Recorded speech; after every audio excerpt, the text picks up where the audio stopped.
ತಿಂಗಳಾಯಿತು ನಾನು ಶಿವಮೊಗ್ಗ ಬಂದು. ಕಮಲಾಕರ್ ಭಟ್ ಅಂತ ಹೇಳಿ ಅವ್ರ ಜೊತೆ ಇದ್ದಿದ್ದು. ಅವ್ರ ಆಫೀಸಲ್ಲೇ ನಮ್ಮಮ್ಮ ವರ್ಕ್ ಮಾಡ್ತಾಯಿದ್ದಿದ್ದು. ನನಗೆ ಅವ್ರು ಹಿಂಸೆ ಕೊಟ್ಟಿದ್ದರಿಂದ ನಾನು ಅಪ್ಪಂಗೆ ಒಂದಿನ ಫೋನ್ ಮಾಡಿ ಮೊನ್ನೆ ನಾನು ಬರ್ತೀನಿ, ನಾನು ಕರ್ಕೊಂಡು ಹೋಗು ಅಂತ ಹೇಳಿ ನಾನು ಊರಿಗೆ ಹೋಗಿದ್ದೆ. ಅದ ನಂತರ ನಮ್ಮ ಪಪ್ಪನೂ ಸರಿ ಆಯಿತು ಬಾ, ನಾನು ಕರ್ಕೊಂಡು ಹೋಗ್ತೀನಿ ಅಂತೇಳಿ ಕರ್ಕೊಂಡೋಗಿ ಆಮೇಲೆ ಸ್ಟೇಷನಿಗೆ ಹೋಗಿ ಕಂಪ್ಲೇಂಟ್ ಕೊಟ್ಟಿದ್ವಿ ನಾವು. ಅಂದರೆ ಕಂಪ್ಲೇಂಟ್ ಕೊಡಬೇಕು ಅಂತ ಹೋಗಿರಲಿಲ್ಲ, ಅಂದರೆ ನಾನು ಬಂದಿದ್ದೀನಿ ಅಂತ ಹೇಳಿ ಅವರಿಗೆ ಹೇಳಬೇಕು ಅಂತ ಹೇಳಿ ನಾವು ಹೋಗಿದ್ದಾಗಿತ್ತು ಅಷ್ಟೇ. ಆಮೇಲೆ ಅವರು ಎಲ್ಲ ಬರ್ಕೊಂಡಾದ್ಮೇಲೆ ನಾವು ನೈಟ್ ಆಗಿತ್ತು, ಮನೆಯಲ್ಲೇ ಇದ್ವಿ ನಾವು. ಸಡನ್ನಾಗಿ ಏಕಾಏಕಿ ಬಂದು ನಮ್ಮಮ್ಮ ಮತ್ತು ಒಂದು 5 ಜನ ಎಲ್ಲ ಬಂದುಬಿಟ್ಟು ನೀನು ಬರ್ತೀಯೋ ಇಲ್ಲೋ ಹಂಗೆ ಹಿಂಗೆ ಅಂತ ಅಪ್ಪನ ಮೇಲೆಲ್ಲ ತುಂಬ ರೇಗಾಡಿ ಅಪ್ಪನ ಎಳ್ಕೊಂಡು ಹೋಗಿದ್ರು ಹೊರಗಡೆ. ಅಪ್ಪನ ದೊಡ್ಡಪ್ಪನ ಎಲ್ಲರನ್ನೂ ಹೊರಗಡೆ ಎಳ್ಕೊಂಡು ಹೋದ ತಕ್ಷಣ ಚಾಕು ಚೂರಿಗಳನ್ನೆಲ್ಲ ತೋರ್ಸೋಕ್ಕೆ ಸ್ಟಾರ್ಟ್ ಮಾಡಿದರು ಅಮ್ಮನ ಕಡೆಯವರೆಲ್ಲರೂ. ಆಮೇಲೆ ದೊಡ್ಡಪ್ಪಂಗೆಲ್ಲ ಚಾಕು ಚೂರಿಗಳನ್ನೆಲ್ಲ ಹಾಕಿದರು. ದೊಡ್ಡಪ್ಪ ಆವಾಗ ಪ್ರೆಗ್ನೆಂಟಾಗಿ ಬಿದ್ದಿದ್ರು. ಅಪ್ಪಂಗೂ ಚಾಕು ಚೂರಿಗಳನ್ನೆಲ್ಲ ಹಾಕಿ ಆಮೇಲೆ ಅಮ್ಮನೆಲ್ಲ ತಗೊಂಡೋಗಿದ್ರು, ಅಂದರೆ ಪೊಲೀಸ್ ಸ್ಟೇಷನಿಂದ ಕರ್ಕೊಂಡೋಗಿದ್ರು ಅವರನ್ನು.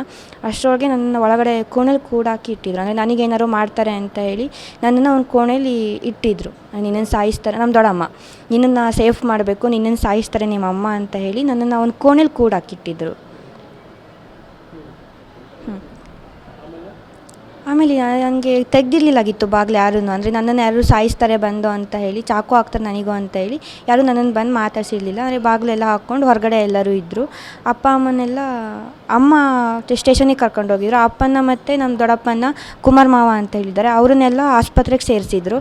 ಕುಮಾರ್ ಮಾವಂಗೆ ಅಂದರೆ ಕ್ರಿಟಿಕಲ್ ಆಗಿತ್ತು ಅವ್ರ ಕಂಡೀಷನು. ಅಪ್ಪಂಗೂ ಅಷ್ಟೇ ಹಾಸ್ಪಿಟ್ಲಲ್ಲೆಲ್ಲ ಸೇರಿಸಿ ನಮ್ಮ ಚಿಕ್ಕಪ್ಪ ಎಲ್ಲ ನೋಡ್ಕೊತಾ ಇದ್ರು. ವಸಂತ ಅವ್ರು ತೀರ್ಕೊಂಡ್ರು ಅವತ್ತಿನ ಚಾಕು ಹಾಕಿದಿನೇ ಆವಾಗಲೇ ತೀರ್ಕೊಂಡಿದ್ರು ಅವರು. ಆಮೇಲೆ ಆಸ್ಪತ್ರೆಗೆ ಕರ್ಕೊಂಡು ಹೋಗೋ ಅಷ್ಟೊತ್ತಿಗೆ ತೀರ್ಕೊಂಡಿದ್ರು ಅವರು. ನಾನು ಕಂಪ್ಲೇಂಟ್ ಕೊಟ್ಟಿದ್ದು ಅಷ್ಟೇ ಆಗಿತ್ತು. ಅಂದರೆ ಇವಾಗ ಚಾಕು ಎಲ್ಲ ಹಾಕಾದ್ಮೇಲೆ FIR ಹಾಕಿದ್ದಾರೆ ಅವರು.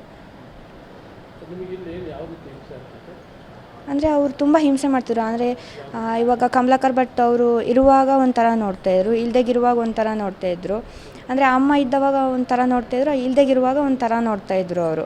ಆಮೇಲೆ ನೀನು ಅಪ್ಪನ ಜೊತೆ ಹೋಗು, ನಮ್ಮ ಜೊತೆ ಇರಬೇಡ, ಅಂದರೆ ಅಮ್ಮ ಹೇಳ್ತಾಯಿದ್ರು ನನಗೆ, ನಿಮ್ಮ ಅಪ್ಪನ ಜೊತೆ ಹೋಗು, ನನ್ನ ಜೊತೆ ಇರಬೇಡ, ಇಲ್ಲಾಂದರೆ ನೀವು ವಿಷ ಹಾಕ್ಕೊತೀನಿ ಅಂತ ಹೇಳಿ ಬೆದರಿಕೆ ಹಾಕಿದ್ರು ಮೊನ್ನೆ. ನಾನು ಅದೇ ಕಾರಣಕ್ಕೆ ನನಗೇನಾರ ಮಾಡ್ತಾರೆ ಅಂತ ಹೇಳಿ ನಾನು ಮನೆಯಿಂದ ಹೊರಗಡೆ ಬಂದೆ ಮೊನ್ನೆ.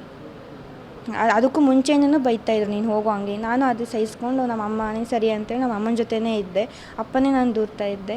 ಅದು ಸುಮಾರು ದಿನದಿಂದ ನೀನು ನಮ್ಮ ಅಪ್ಪನ ಜೊತೆ ಹೋಗು, ನನ್ನ ಜೊತೆ ಬರಬೇಡ, ವಿಷ ಹಾಕ್ತೀನಿ ಇಲ್ಲ ಅಂದರೆ ಅಂತ ಹೇಳಿ ಇದು ಮಾಡಿದ ಮೇಲೆ ನಾನು ಅಪ್ಪಂಗೆ ಫೋನ್ ಮಾಡ್ಕೊಂಡು ನಾನು ಊರಿಗೆ ಬಂದೆ. ಶಿವಮೊಗ್ಗದಲ್ಲೇ ಪಂಪನಗರ ಅಂತ ಹೇಳಿ 2nd ಕ್ರಾಸಲ್ಲಿರೋದು. ಅವರೇ ಎಲ್ಲ ಆಫೀಸ್ ಮಾಡಿ ಮಮ್ಮಿಗೆ ಕೊಟ್ಟಿದ್ದರು, ಅವರೇ ಅಲ್ಲೇ ವರ್ಕ್ ಮಾಡ್ಕೊಂಡಿದ್ರು ಅಮ್ಮ.